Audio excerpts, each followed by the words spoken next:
Fine, I'll review these two. Hello, my baby! Hello, my honey! Hello, my ragtime gal! Suddenly you've kissed my wife! Baby, my heart's on fire! Among the many Transformer lines out recently is the Botbots line. I always knew that Hasbro would one day get tired of using the word bot as a suffix or a prefix and just do both. So they flexed what was left of their creative muscle and just said bot twice and called it a name. Anywho, the Botbots are smaller figures with goofy manga-style robot forms, which turn into tiny versions of everyday objects. They have different subcategories for objects like fast food items, electronic devices, and so on. They are sold in single mystery Pokeball-style containers for those who enjoy the thrill of not knowing how many duplicates they are buying. But they also sell these packages so that you can tell which ones you are buying. This pack is from the Greaser Gang set, centering mostly around foodstuffs. There is artwork on the front. The figures are visible inside, so you are not totally blind when buying them. On the back is a little cartoon showing the Greaser Gang in a food fight along with a bunch of legal mumbo-jumbo. The box loudly boasts that each figure has 2 modes. Ooh. So let us now open the box and review the Botbots. And these are the Botbots out of box. They come with no accessories, merely a heavily wadded instruction booklet, which shows how to transform each of these little fellows. Their changes are not overly complicated. These figures are meant to be fun novelties. There is one minifigure inside this Pokeball, which is meant to be a mystery figure, hence the question mark on it. Let's find out what it is.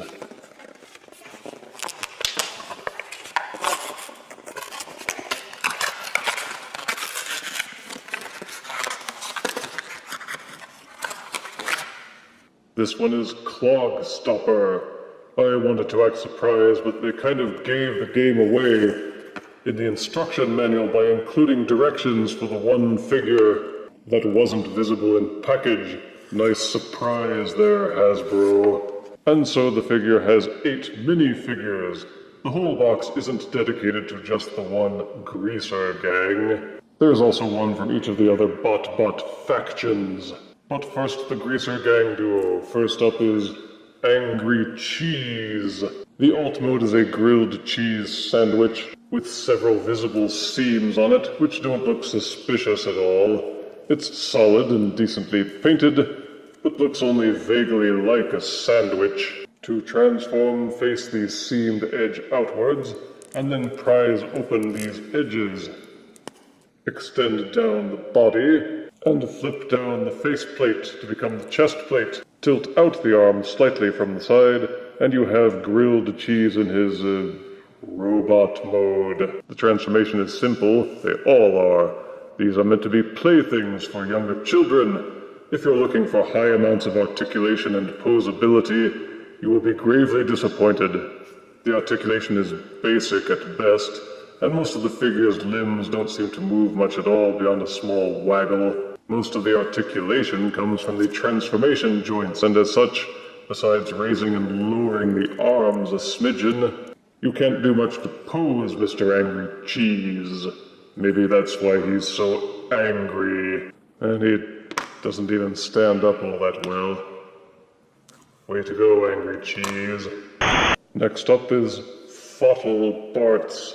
You get a hint from the cartoons in the manual that he must be some sort of ketchup bottle, though he looks more like the history eraser button. See this button? Don't touch it! It's the history eraser button, you fool! He's red and black, ketchup, you know, and doesn't have any features or buttons to push. He's just a ketchup bottle, I guess. To transform, flip down the faceplate, pull the arms out from the sides of the ketchup bottle, and swing them downwards. Flip out the robot feet from the base of the ketchup bottle, and the transformation is complete. In robot mode, Botbots looks decent enough, at least as decent as a silly cartoon ketchup bottle can look. The flip-down panel on the front is the only thing that really looks out of place. From the Sugar Sharks faction comes Sippy Slurps, which is obviously a cup of soda, complete with a bent straw up top. It's a sort of light blue because it must be cold soda. To transform, flip the top of the cup backwards to reveal the robot head with swirly, googly eyes. Ooh. The arms are a little tricky to transform. You have to pull them slightly outwards from the sides of the cup from these hinges here. Then pull the feet and extend them outwards slightly from the base of the cup. As a robot, Sippy Slurps is kind of like Mr. Freeze, or made to look as if he has the brain freeze. His robot mode is squat, and he has a helmet head that reminds me slightly of Megatron. Go figure. Next up is Batsby from the Jock Squad, who is very obviously a cartoony baseball bat. It looks a lot more like a bowling pin, but the seams on it are better concealed and the paint applications are neat. To transform, flip up the faceplate. Again, extend the arms outwards from the sides of the bat, if you can call these arms. Then split apart the bottom of the baseball bat to form the legs. As with all the Botbots, the transformation is simple, though some of the parts are very reluctant. Be patient and try not to use excessive force. As a robot, Batsby is a bit underwhelming. The legs in particular are pretty lame, with just the bottom of the baseball bat split in half. But at least he can stand without needing to be propped up. And turning him back into a bat is usually just a matter of squeezing him. Then there is Goob Tube from the Techie team, whose alt mode is an old-style TV set. Most younger people out there won't recognize what's on his screen, but I do. He's got ye old-style rabbit ear antenna, black with silver highlights. To transform, take the rear of the television set and flip it outward to become the robot body. Rotate the arms out from the sides of the TV set and flip them downwards. The screen becomes the head. It's not very dramatic, but it's effective, and he gets a lot of screen time. Oh, shut up, what do you know? Next from the Shedheads faction is the Venus Frog Trap figure. I had high hopes for this one since it has a cool, fearsome-looking head. The alt mode is supposed to be a potted carnivorous plant. You can open and close the mouth to show him sticking out his tongue. You can even sway the stalk and his head a little bit. To transform, flip down these panels from the front of the pot.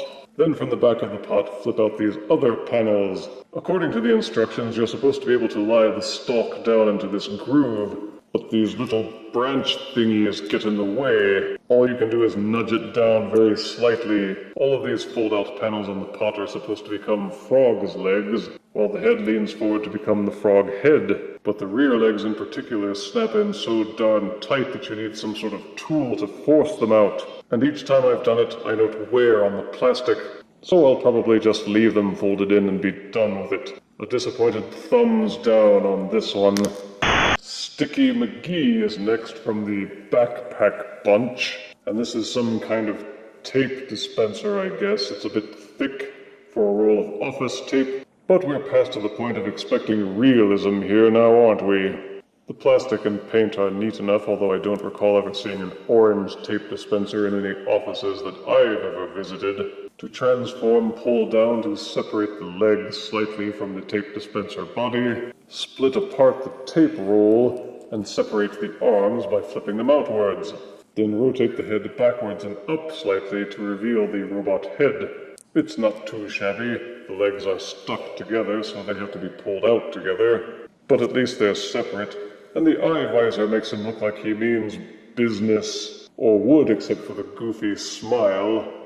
Last up is Clog Stopper from the Toilet Troop, the secret figure. It's supposed to look like a toilet plunger, and it gets close, but there are some very big seams in the rubber cup that kind of ruin the effect. Otherwise, it's a decent representation of a cartoonish toilet plunger, and they even put these little ridges on the handle for realism's sake. Transforming is simply a matter of folding the robot arms out from the sides and rotating them so that they're pointing down. Then you pull down to separate the body from the rubber cup, and fold these two halves down to become robot legs. And thus you have Clog Stopper in his robot mode. He looks like he's got a stormtrooper-style helmet, which is fairly clever. Again, the articulation is limited, especially on the legs. Part of the fun for these Botbots is that you can use them as props for the other figures. Give the combiners a snack.